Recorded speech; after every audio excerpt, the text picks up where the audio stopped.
Welcome to Lunchtime Topics. I am Kate Lance with the Creative Coast. If you've not heard of us before, we are a 501c3 nonprofit here in Savannah, Georgia, on the coast of Georgia, and we exist to catalyze the innovation economy. And we do that through a couple ways. We do that through our social and educational programming, for one. And today you're watching Lunchtime Topics, or you're listening to Lunchtime Topics. And Lunchtime Topics is one of those educational programs.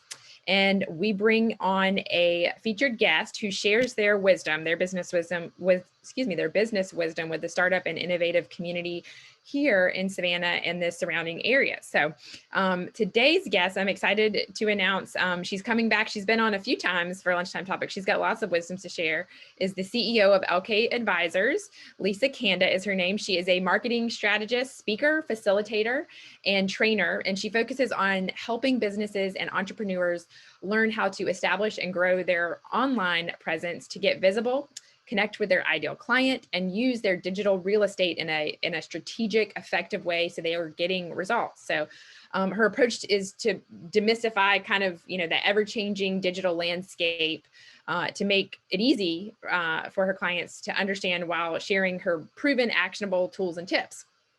And she has client rosters, she's got a very diverse list of client roster. She's got authors and experts, professional service organizations, restaurants and retail shops, software developers, finance and creative arts specialists, and entrepreneurs and business owners and nonprofit organizations like us. So we're excited to have you back, Lisa. Thanks for being here today to talk about your topic, which is going to be on refreshing your business strategy and attaining sustainability for a business. So if you've ever hit a stall with your business, you hit a wall, and you're all of a sudden you need to pivot and change directions, you're feeling like you're not getting the traction you once had.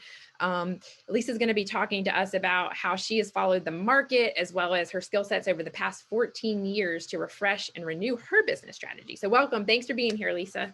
Awesome. It's wonderful to be here, Kate, and nice to be here with a little bit of a shift of topic. Like you said, my expertise is in marketing, specifically digital marketing, and I love to share marketing tips and marketing strategy and things of that nature. But Kate and I had been speaking a few weeks back, and one of the things that I'm seeing come back around more and more, and it's actually been very relevant the last couple of years, but when you think about it, as you mentioned, I've been in business for 14 years, that there's a lot of other things that go in behind the scenes in a business, except the expertise of what you do. And one of them is being sustainable and always looking to see, do I need to make changes and be responsive to the market? And, we know that businesses who survive, past 3, 5 years, 10 years, how are they doing it? And I feel very blessed that I've been in business on my own for 14 years. It'll be 14 years, actually July 1st, because you remember those days. And it doesn't come easy. And when you're an entrepreneur, if anyone tells you it's easy, they're lying. And if you're an entrepreneur watching or listening to this, you know that. And if you want to make it past those marks, it takes a lot more than just knowing what you do. It takes we all wear many hats. And one of those hats is knowing when you need to change, knowing when you're stuck, knowing when you need to reinvent, knowing when the market's changing, or at least being aware things are happening and things need to change. And I guess change is even an underlying part of all this, because that really is what you're looking at overall. And if you're afraid of change, you're in trouble. So that's really the basis of why this topic came about. But where else do you want to go with this? I don't want to start yapping until we do have some direction. Well, to this. that's fine, because you really explained more about, kind of your background a little bit and your experience. But do you want to share a little bit more about what you do with Elkay Advisors, or do you feel like you've covered it? Well, I think what would be helpful for those of you, like, how do I even start a business? Because my experience goes much far beyond that. I have a bachelor's degree in communication, a master's degree in corporate and public communication. I worked in the corporate world for 20 plus years. And in fact, I label myself a recovering corporate professional, because and I think even more relevant today with the Great Resignation and things that are happening, there are many corporate people out there who are changing direction, changing their focus, realizing, going back to the office is not what they want. And maybe they are starting a business, or they are had started a business recently. And, but you've got some of that corporate mindset or that corporate thinking. And in 2008, when I started my business, I was burnt out and done with the corporate world. And I always, in the back of my mind, wanted to have my own business. But no, by the way, we all know no one trains you to be an entrepreneur. So, you may have some old habits if you move into that space after you've been in a different job or worked for someone else.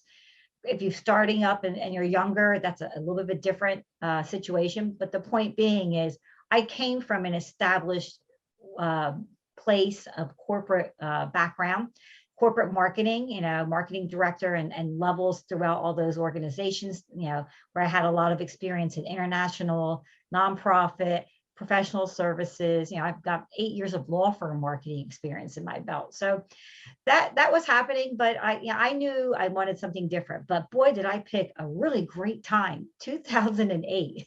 So some of you folks who may not remember then, that was the Great Recession, the beginning of the Great Recession. And I just didn't know any differently at the time that probably wasn't the best time. But then, what people know is like, there's only one place to go is but up, because when I decided to make this change, all these other professionals were getting laid off. And many of them were also deciding to start their own businesses. So, I look back, I'm like, wow, I said, maybe that wasn't the best choice of time. But 14 years later, one of the reasons I was able to make it is because exactly what the topic is today. I was able to really look at what was happening, look at my positioning, look at where my skills were, looking what I could offer and making it work. So instead of, caving and saying I had to go back and get the job, which there weren't many of at that time, I figured out how to make it work. And I've done that several times over the last 14 years. So I think that's what's really critical when you look at my history. When you come through a time like that and it's not easy and you have to figure it out, then it's even more significant that you're able to make those changes and see where things are working or not working, whether it's market, whether it's your own interests. I mean, I get bored sometimes with what I'm doing, so I need to make a shift and a change. Or, there's a demand that a specific industry or audience that you work with is asking for, and like, why wouldn't you? I call it follow the money. So those are things that have happened in my 14 years that I think have been significant in my success. But early on, absolutely, because I started when I did, it was extremely difficult. And I will say, first tip, one of the things that was extremely helpful is I was well prepared.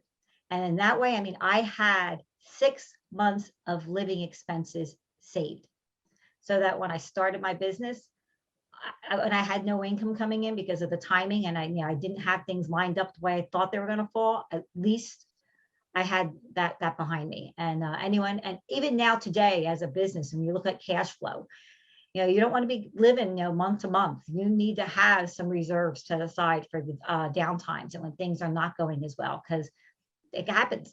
So that's an important tip right off the bat. So background wise, timing of when you start can have an impact on your resiliency and what you learn. But also for me, the timing really immediately made me shift. So if you don't mind, I don't want to keep talking, but I initially wanted to go into what was called, now we call it business coaching. I wanted to make a change because I've been in marketing so long, and I knew, because I had a lot of strategic background in what I've been doing in the last few years of my my corporate world, that I could bring a lot of business strategy to different businesses.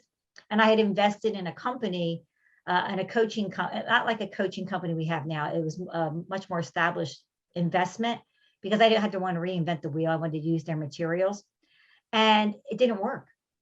Number one, it didn't work because of the timing, and no one was buying it. So I was like, okay, what was I thinking? But I didn't know better. Number two is that people knew me as a marketing professional, and they knew my marketing expertise. And here I went and tried to make a shift into something that I was not known for. Didn't mean I couldn't do it, didn't have the ability or the skill.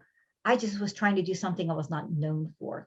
And especially at a time when the market was where it was, people were not asking me for business strategy, but they knew I do marketing. So I did start picking up work early on, helping with marketing. And people asked me for marketing consulting work. And so that helped sustain me early on, because I mean, you're in the business, we all know as entrepreneurs, sometimes you just take whatever comes your way. You got bills to pay, you have a mortgage, or you have a rent, or you have whatever, and you just take whatever comes because you have to pay the bills. But the real first pivot past that in 2009 is when social media for businesses really started to take off. And as a marketing professional and knowing what I do, I was using social media for my business. I was on Facebook. I created a Facebook business page. I was on Twitter. Back in that day, Twitter was all the rage. Now we have Elon Musk buying Twitter. But back then, it was very, very much a business-oriented platform. And Twitter was really influential in my early days of my business. And LinkedIn, of course, which had always been around. So those were like the top three at the time in 2009 that I was using for my own purposes to market my business, and was recognizing people were asking me to help them in those areas, to use those tools. Again, follow the market, follow the trends. What are people willing to pay you for? And that's where I established my workshops. So I immediately started doing in-person workshops, teaching business owners how to use social media for their business. So that was a big pivot. I mean, who even knew that was going to be available when I started my business in 2008? And that wasn't even a thing. People weren't even really doing that on that level. So, paying attention to what people are asking you for in your market, looking at your skill set, is this something I can do? And then creating something new, because the demand is there, and it was there, to the point that another pivot, we have the Small Business Development Center, which is a SBA funded program federally. There's one here in Savannah, in Georgia, which is also, I highly recommend you using their services. At the time I was in New Jersey, and the Small Business Development Center regional director saw what I was doing and said, I'm going to bring that over to what we're doing, and approached me. And long story short is I ended up creating not only a curriculum for social media training within the SBDC, I created a whole program called the Digital Blueprint Certificate Program. So all that came out of this pivot. And literally, I continue the training, and it's still available through the SBDC in New Jersey, this program. But I was highly involved with it until about 2015. So that was a huge pivot and another source of income. So back to you, how do you sustain? How do you reinvent? Don't look for one place to get all your income, because I've learned that the hard way. When you depend on one big client as a retainer and they go away, that could seriously have an impact. So having the SBDC come in where I could provide these workshops and this training was huge, in the fact that it gave me another stream of income in addition to the marketing consulting I was doing, and expanded my expertise. People got to know me as the social media person, the go-to person for social media help and training, and that's huge, especially in those early days. So those were the early days of how you just quick changes over time that I had to make and respond to, which were very instrumental in the longevity of my business where it is today. So I'm kind of going off road here, but you made me think of something. You kind of covered some of the questions. Like, I was going to ask you about the first time you came to the realization that you needed to reinvent your business. Was that when that initial stage, or did you have another moment down the line where you were like, what I'm doing in digital marketing isn't working anymore, and I really need to refresh things? Oh, God, many times. So that those are the great segue to the next. Where else did it happen after 2008, 2009? Well, in New Jersey, we got hit by Hurricane Sandy, which is a huge, significant impact to our economy and our businesses, and really had a year of things were in a downturn. But my relationship with the Small Business Development Center helped, because I was able to pivot with them and provide disaster assistance to businesses who needed help. So it was another pivot. It was another shift. It was another market demand, because marketing consulting, my business, even the current clients I had were shifting, and where they should be reinventing or putting more money into marketing. Many of them had such huge losses because their businesses were closed or even obliterated because of the hurricane. They went away. So I was able to shift because of my relationship with the Small Business Development Center and go on the disaster assistance team.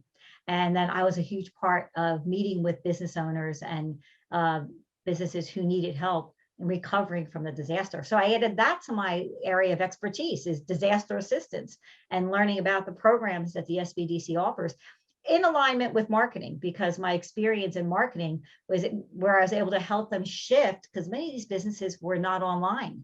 They didn't have websites. Isn't that crazy? But yeah, we're talking 2011, 12, whatever, 10. They didn't have, so getting them online, getting them websites, teaching them how to use online marketing that they hadn't used, because if they could shift that way, their business could survive. So that point was another big place in my growth and development and my sustainability, because I learned that, which, by the way, fast forward 2020 with the pandemic, came right back around again. Not only did I have to do a shift for my clients in a different way, but I was brought back on in the disaster recovery mode for some of the businesses in New Jersey. So still to this day, because there's still money out there, there's still programs out there, because businesses are still in recovery mode in some parts. So that has sustained me then, and now it's another area of revenue and income for me right now because of my experience back then. Then the other one in 2013, because this is another significant piece of shifting and knowing what you learn. And I was doing all these in-person workshops on marketing, on social media training.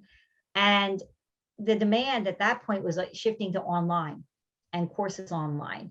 And, I was following the experts. One of the things as an entrepreneur is investing in your own professional development, investing in keeping up with what's happening in the market, and not only in your own market, but what's going on in a broader sense of how your clients want to get their services.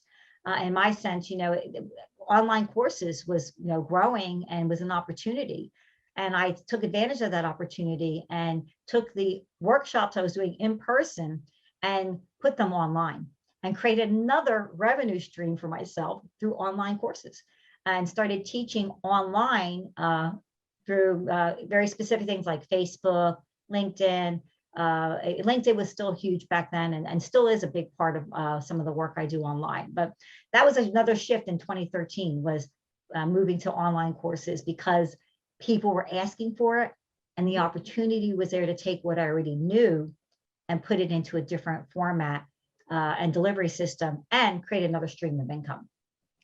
Can I ask, related to that, every time you realize, okay, I need to make a change, was there ever a point where you're like, I'm still not certain if this change that I'm making is going to work, and I need to test this? So for example, you talked about the courses. I've built an online course before for a client back when I was a solopreneur, and I remember it took some time. But how did you determine that was going to be the traction and revenue stream that you needed before you went all in? Were you able to do that, or how did it work? Well, first, absolutely. And testing. And no matter what time frame you're in, you need to test. So when I did surveys, so I have a mailing list, and I emailed my mailing list, and I asked them, is this something that you would want? I also, just even in person, networking in person, talking to people, following the market leaders. One of the things is there are people out there ahead of you who are, and that's a good thing, that you want to watch those that are trendsetters, that are taking the risks ahead of you. And if they're successful, there's a good chance that the demand is there in the marketplace. And also aligning yourself with those folks. Hiring a coach to be accountable and to get advice from and get help from. Very important. I have coaches throughout the years of my business, because I can't do it alone, and I can't be in a silo. But also investing in other professional development, where you can be with other entrepreneurs who are having the same questions and having some of the same struggles or challenges. And then you can work with each other and get ideas from each other, and how to test the market based on where your industry is and what's going to work. So I absolutely agree. Beta testing or pilot programs. Do you want to do all those things? Sometimes getting butts in seats, like you just invite people, at a lower cost point, or you even put free people in, complimentary, that could benefit from it. I'll do scholarships, I call it. There are lots of ways you can call it, but you test it. And if it goes very successful, you ask those folks that were in that first pilot or beta to give you testimonials of their success and the transformation that you gave them. And then you can build your audience from there. So it is absolutely, you want to test and make sure that the demand is there for the topic that you're training on. And then you want to be able to have the testimonials and the actual results that you can say this happened, so that you can go out and market it to everyone else. Awesome. So how much of your time, because I know, some weeks are busier than others. I know you were working with a big client not too long ago, and that took up all your time. So how much of your time would you say do you spend? You talked about like networking and educating yourself on what the people ahead of you are doing. Can you talk a little bit about how much time you invest in doing that per week? I realize some weeks it's harder than others, right? Yes. And it also depends on your level of expertise and how far along you are in your journey. You have certain skill sets you bring. I mean, I'm very lucky. Not only do I have a very deep marketing background from the years even before social media was a huge part of what we do today, but I'm a very quick learner, and I'm self-taught on so many of the platforms. So I already have a depth of knowledge that I'm not always in learning now. Sometimes you just have to realize you know what you know, and you know enough. So I caution entrepreneurs, depending on what their level of expertise is don't be trying to learn too much. You need to learn enough to stay current, and you need to know where to get the answers if you don't know them. It's okay not to know, but you need to have a place to get the answers. And that's the investment I make, is I belong to certain organizations of like-minded who they spend more time, or someone in that group knows something I may not know. So if it comes across, I just go straight to the source and say, I need to know this piece rather than spending all this time learning it. But to your point of timing, client work always comes first because they pay the bills. So when I'm looking at my client load, and I'm looking at the deliverables that I promised to them, whether it's in a project or a retainer that I'm working with, because those are the primary ways I work with my clients today. From there, I can determine what I need to know and where I need to invest. So today, 14 years in, I don't spend nearly as much time in training and learning because that's not relevant to where I need to be. Professional development, connections, relationship marketing, networking is where I need to spend more time, because I need to show up. And that's a real big part. You need to show up and be present. People like doing something like this as a perfect example, sharing your expertise, sharing the value you bring. People will see that and connect with that. I would say easily, because you have to look at when you're an entrepreneur, working in the business and on the business. So I would say about 50% of my week is client work. And I would say about 20 to 30% is networking and building the business and being on the business. Another 10% is probably on the admin side of it. We do have to do other administrative duties. And probably about another 10% of me working with my coach. Okay. So can we talk a little bit about the coaching? And maybe this was a next question I had, because I was going to ask, when someone's hit a wall and they're stuck and they just don't know that next step, maybe they're trying some of the things you mentioned, but they're not in the right area they need to be. What do you recommend they go do next to help them get past that wall? Well, first of all, find people who, colleagues, talk to, people, other entrepreneurs, see what they're doing, because they may have a coach, they may have someone that they can recommend. That's a huge investment in yourself that actually will pay off. I think people are hesitant to invest that kind of, and because it could be a little bit more expensive than you think, but you're paying for the value that they're bringing. They can move things so much faster for you if you get out of your own way. So definitely, I highly recommend a coach, and/or invest in your local resources, such as the Creative Coast, such as the Small Business Development Center. There are many SCORE. There are several other organizations out there that offer, free advice or low cost advice or low cost help. Ask for help. Do not be alone in a silo. That's the first thing. If you don't know you're stuck, here's an interesting way of looking at it. You're just doing the same thing over and over again and expecting different results.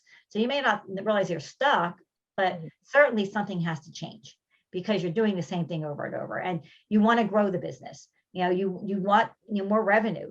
You want to, to get past this, whatever plateau you're at. And sometimes you just need to have a different perspective looking at what you're doing because you're too close to it. Someone on the outside has to really give you some input to that. So asking for help is probably the first thing, but also, looking out and, reaching out to other folks and, online, thank goodness. And with Zoom, with the pandemic, things actually have opened up opportunities where there are so many other organizations. I mean, if you're not a member of an organization within your industry, you need to join that. That part still is there. People don't realize that you still need those connections to the industry that you're in. And then maybe one or two outside your industry of where most of your clients are, so that you're in tune to what's happening in the market for your clients, whatever area that you're focused on, your target market. You need to know what's going on in their market so that if you can be ahead of the curve and start listening and say, oh my gosh, this thing's happening out here. And I need to go that way. I need to make that pivot to answer that market because that's what they said they needed. I mean, perfect example is LinkedIn. With the pandemic and with the way things have changed with Zoom and whatnot, LinkedIn just exploded. And I immediately did a LinkedIn challenge because I knew there were a lot of people coming in and saying, number one, they had some time on their hands because we were all in like panic mode those first few months. But also it was an opportunity to show people what I can do and help them with LinkedIn. Free, complimentary. It was a 5-day challenge with lots of resources. And that turned into business for me. In fact, it brought me on, like you mentioned, this big client that, because they saw me doing this, saw the opportunity for me to bring me in-house to do some training for them. So you just have to be open to looking at where the market's going, talking to people, paying attention to what your industry is doing, and looking for the opportunities and test them. Yeah, that's such wise advice because, I'm over almost 10 years, not over, but almost 10 years I've been doing this when talking to entrepreneurs. I think kind of the Achilles heel for a lot of entrepreneurs can be is like you said, we're too close to it. Sometimes we're so passionate about what we're doing and we have the knowledge about what we're building and we get so stuck in that we can't see the other ways in terms of, getting money. And I think even for larger companies, something might be sometimes you just need to hire somebody who's really good. If you're not a solopreneur going at it alone, or you're a freelancer, or, you're not trying to keep your business small, for those growing, is sometimes you just need to hire somebody that is really good at that and can help you get the traction you need and focus on it, if it can't be your focus, right? Like, I think a lot of times we can get it stuck in our own ways. And so it's important, like you said, to have that outside perspective. And also to realize too, I'm just kind of reiterating some of the highlights of your talk too. You talked about, going into entrepreneurship with that idealistic mind of you're going to make this happen and it's going to go this way, but you've got to expect change and you've got to expect that you're going to have to make changes with the changes that occur, right? Like you couldn't have accounted that a hurricane was going to occur until maybe like a week or two before it happened. You couldn't have accounted that a pandemic was going to occur. Nobody could have. And that shut a lot of businesses down that weren't prepared for it. So I think, and by prepared meaning like ready to move or make some kind of move and experience moving in different directions. So I know for me, being in digital marketing, I was a freelancer at the time and my workload shot up. I had people telling me like, oh, like I'm, not at work right now and I have so much free time. And you probably experienced this too.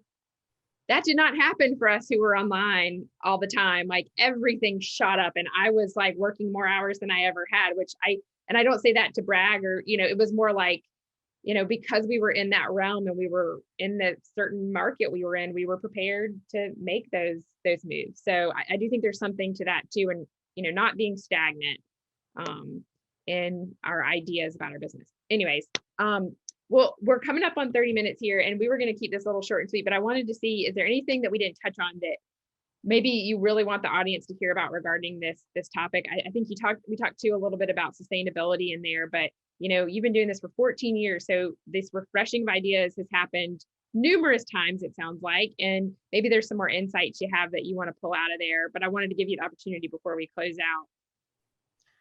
And I did make some notes. So thank you for checking. So, how is this applicable to an entrepreneur or a business? So, one of the things that you have to look at is it's a balance between the problem you solve, because that's where we're in business. We solve a problem, right? So it's a balance between the problem or problems that you solve and what the market wants or needs. And mostly it's what the market wants. And then you turn it into you find out they actually need it too, but they're going to buy because they want it mostly. But it's that balance of making sure that the problem solves that. And then making sure that you are paying attention to what the market's doing so that you show up as the problem solver. And that's, as simple as that sounds, it can be really tough to do that if your head is in the sand, or you're trying to do the same thing and not paying attention and not coming above and saying, okay, what's really happening?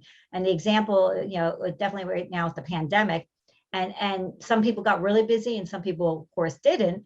But what you want to look at is like, how can I bring value to where I am right now? So in a situation where the world ends, in a not ends in a bad way, but ends as far as like we all take this huge pause and we're trying to figure out what's going to happen next.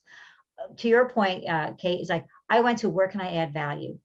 Where can I, it's not that I need to work more, because maybe the work wouldn't be there for some of you, but certainly you have skills, certainly you have things that you can offer. And I turned to show value. So I did the challenge, which was a huge piece of value for my current clients who were literally having to pivot. One of my larger clients do in-person workshops, and they had an in-person workshop scheduled for April 2020. And we know what happened. And I jumped right in and helped them shift that whole thing virtual. It was a huge undertaking. And I worked many, many hours. And it wasn't even the point of that. The point of, I have the skill, I have the value to offer them, and I want them to succeed. So you have to look at it sometimes from that perspective of the people that you serve, the problems you solve. Sometimes you have to just go over and above. And immense, wonderful things will come out of that, because they're going to see what you've done. They're going to refer you to somebody else. It could open up another door to other opportunities you didn't even know were there. So at this point, I think where things have shifted now, and even in the world of marketing and business ownership, is showing value and providing value, and value that brings transformation to the businesses that you serve. So I think that's really critical when you're looking ahead, and you got to keep looking ahead.